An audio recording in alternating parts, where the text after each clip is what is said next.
What I wanted to talk about today in the short time that I've got you is social media. But we all have sort of our own ideas about social media and how useful or dangerous it is. And ultimately what I wanted to talk about is a mismatch that I think is happening today in how we communicate. And the mismatch is the difference between what we do and what people do to get the information that they need.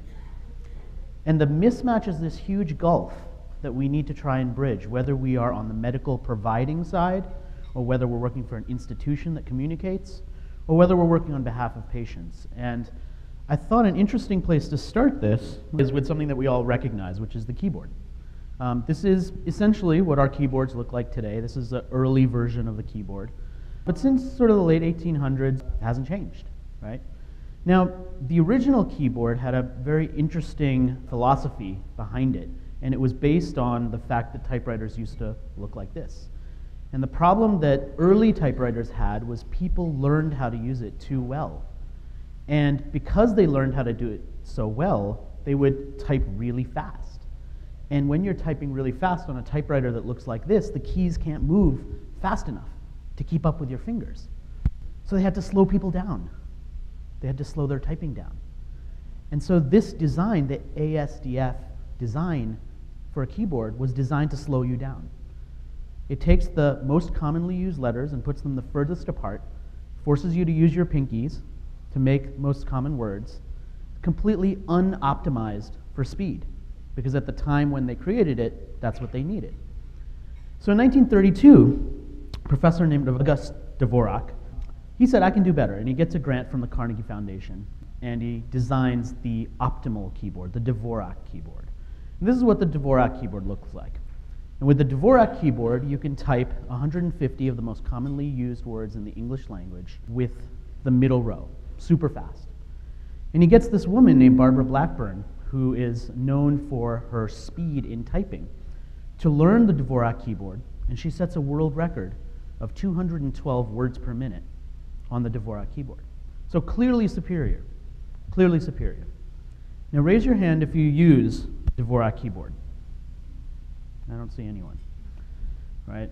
So why does a completely superior thing that would allow you to type and optimize your typing? I mean, all of us would like to type faster, right? We could get these things out of us much faster. We could get through our email. Faster typing would be great. Why would an optimized keyboard like this fail? Why wouldn't it succeed?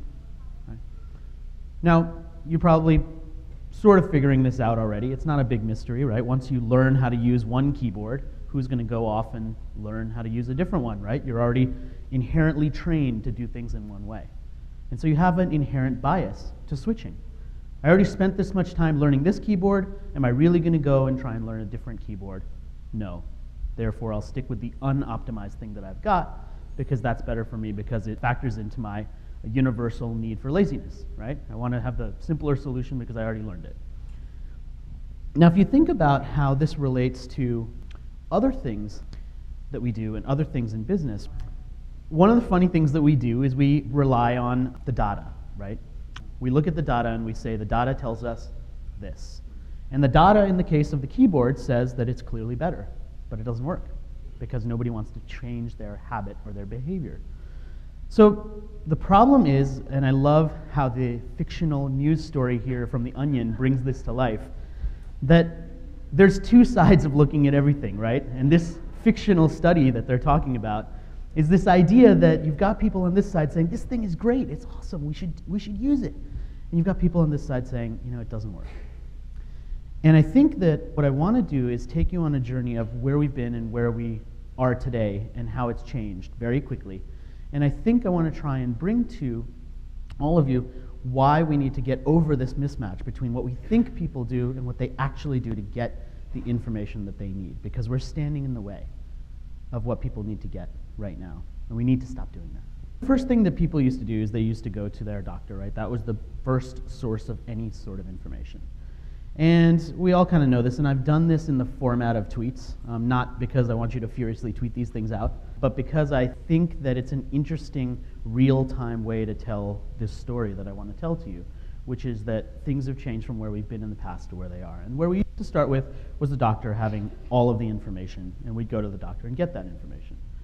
The patients were passive, right? They would get that information, they'd digest it, and they wouldn't really, they'd have a feeling about themselves, but they wouldn't really be empowered, right? One of the biggest trends that we talk about today is this patient empowerment coming from information, but in the past, we didn't really have that. We didn't have it as much.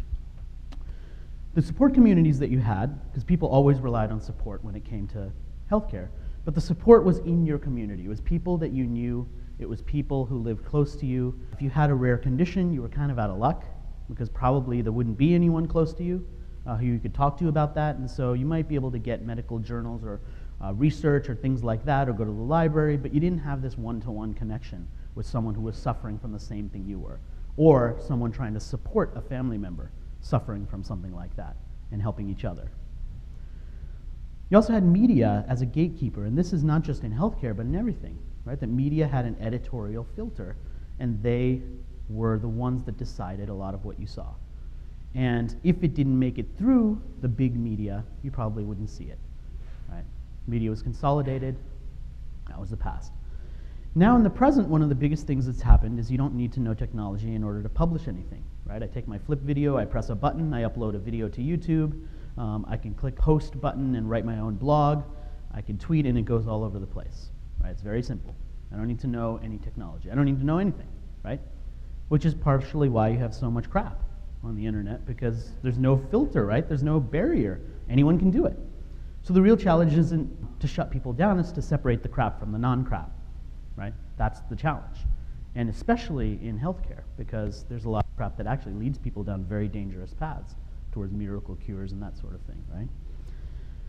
The other thing is that doctors now have these platforms, right, that they publish their own information. I mean, here's some interesting tweets from Kevin MD, who's very prolific, right? You've probably all seen his stuff. But he's pointing you towards things that you should read. So here we are starting to get to a solution in the present for the problem of the present, which is that anyone can create anything and there's so much crap, but you have individual influencers who say, you know what, I've looked through the crap and this is what you should pay attention to. It's the exact same premise that Yahoo was founded on in the late 1990s, which is Jerry Yang, the founder of Yahoo, said, there's all sorts of websites out there, but there's only a few that are useful. I'm going to create my own directory of things I like and send it to my friends. That's how Yahoo started, right, as a directory of links, a way of filtering through the noise, a curated way of navigating the internet. And now we're seeing that happen again in the present. The other thing people are actively looking for is recommendations on everything, from treatment to doctors to ways to approach their conditions, everything from serious conditions to, how do I lose some weight to look better for the summer, right? Everything along the spectrum. You've also got feedback on what people are actually getting treated for. So reviews aren't just for restaurants, right? People are reviewing doctors. They're reviewing treatments. They're saying, this was my experience. Definitely go here. Definitely do not go here. And what's interesting about that is that people trust people they don't know for the first time in human history. Right? You used to need to have a personal connection, and now I go onto Amazon, and if 10 people who I don't know all said the same thing, I believe that thing because 10 people said it. Right? Same thing with Wikipedia. It's strength in numbers. For good or bad, I'm not saying that's the right way to do it, but that's how people react. That's how they behave, right? The other thing is that right now people are becoming vocal advocates. Individuals you have can start their own foundations. They can start their own causes. They can be leaders of a movement on their own. They don't need to join something necessarily in order to do that. Very interesting shift. And the last thing is that we all have this signature of ourselves. We have a digital identity. And as part of our digital identity, whether you have a blog for that, or you have a LinkedIn profile, or you have a Facebook page, you can assign the things that you care about to your digital identity. So not only do I say, here's my name and I live in the DC area and I have 2 kids, but here are the things I believe in. And if you believe in the same things, then you can relate to me, right? We put that as part of our digital identity. So what's going to happen in the future? Well, one of the things that's going to happen is this amplified word of mouth that is instantly available to people is not just going to be a fringe thing that some people check and some people don't. It's going to make or break how they get treatment and how they choose providers, which is already happening in other industries, right? If a digital camera has 25 bad reviews on Amazon, guess what? Nobody buys it, right? They have no hope. They're done. They got to release the next thing, right? And that's what's going to start to happen in the healthcare industry as well. I think the other thing is that when the healthcare records when this promise of digital record keeping actually starts to happen and patients have ownership of their own data, that's going to fundamentally change the dynamic, because now they can say, this is my information and therefore I have more power. So I can go over here or I can go over there. I'm not just following the path that you set for me. Now that has a positive and negative, right? I mean, people generally try and go for a self-fulfilling promise, right? They're going to keep going to people until they find the diagnosis or the treatment or the options that they want. So there's a downside to that as well, but that's going to start to happen because people have personal ownership over the data. The next thing is that aggregated data from all of these people is going to transform research. You already have this idea of what's been written about in the media. They're terming it trial sourcing, right? Like crowdsourcing, but trial sourcing, which is basically 100 patients who all have the same condition, who read up on what they need to measure for themselves, and they put themselves into a trial, and they say, here we are, we're 100 people, we're ready to go. We've already self-selected ourselves. If you have a research trial, we already have your 100 patients right here. So now what they've done is they've flipped one of the most difficult things when it comes to clinical trials, which is identifying the right patients with the right set of factors so that you can have a comprehensive, and good to go trial. They've done a lot of that work because they read up on what it takes and they do it. That's going to fundamentally change, because as soon as people start raising their hands, instead of you having to go and chase them, it changes the way that you can start to focus your time. You don't have to focus as much time on finding all the patients. You could focus the time on the research. The other thing that's already happening and will continue to happen is this measuring of all of the aspects of our life. So here's a wristband that you can already buy that tracks all sorts of information about yourself, from where do you walk to how many calories you are burning. There's lots of devices like this. There's a sleep-wearing device, which I've been meaning to try out, which tells you the quality of your sleep, and it tells you what time is the optimal time for you to wake up based on your sleep rhythm, not based on your alarm clock. I mean, very useful stuff, right? But we can track every aspect of our life, and when we can do that, and when we can link that to our healthcare, then all of a sudden you can make these daily decisions better. It's not about that one annual checkup and no, oh my God, I'm overweight, so for the next couple weeks I'm going to actually think about not having so much cholesterol or not having so much of whatever I do, and then I forget, right? Which is what happens to everyone. Instead, with these daily trackers, I can keep paying attention to it all the time. And when you start to add in gaming, which is an interesting principle that Nike Plus has done. If anyone's a runner and they use Nike Plus, it's a great motivational thing, because not only do you use it to track how far you run, but you pit yourself against other people, and it's a competition, and you add your cumulative miles that you've run to other people, and you're on a team, and it's like all of these factors that say, you know what, you should get up out of bed and take that run. You should do it, right? It helps us. It motivates us. That's what these things can do.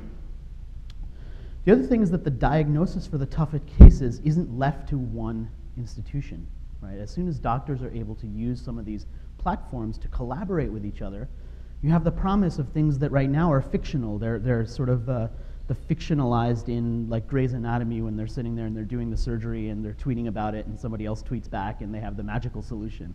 It's like, thank God for Twitter, right? Otherwise the patient would have died. It's fiction right now. But in the future, it won't be fiction, right? These tools will allow for easy, fast collaboration that actually makes the practice of medicine better, and not just a nice to have or a dangerous, oh my God, the robots are taking over kind of thing, right? The other thing is that we'll ask bigger questions. And by asking bigger questions, you get bigger answers. And I think that the benefit of an event like this, or any sort of gathering, when you bring people who have these great minds, all of you together, is that you have the benefit of asking bigger questions. And hopefully, you come to the idea of having better answers. So that, I think, is the most promising thing that I think about the future when it comes to social media, enabling people to gather, enabling them to collaborate, is that you can come to bigger solutions, because you know what? That's what we need. We need big solutions, because we have this mismatch. We're not doing the things that we need to do to get people the information they need. And we can do it. We can get there. So That's all I have. Hopefully I've been relatively on time. There's a few ways to connect with me. I'm very social media connected, so if you like Twitter, I'm on Twitter. If you prefer something else, then you're welcome to shoot me an email, and I'll be around later. So thank you so much for having me.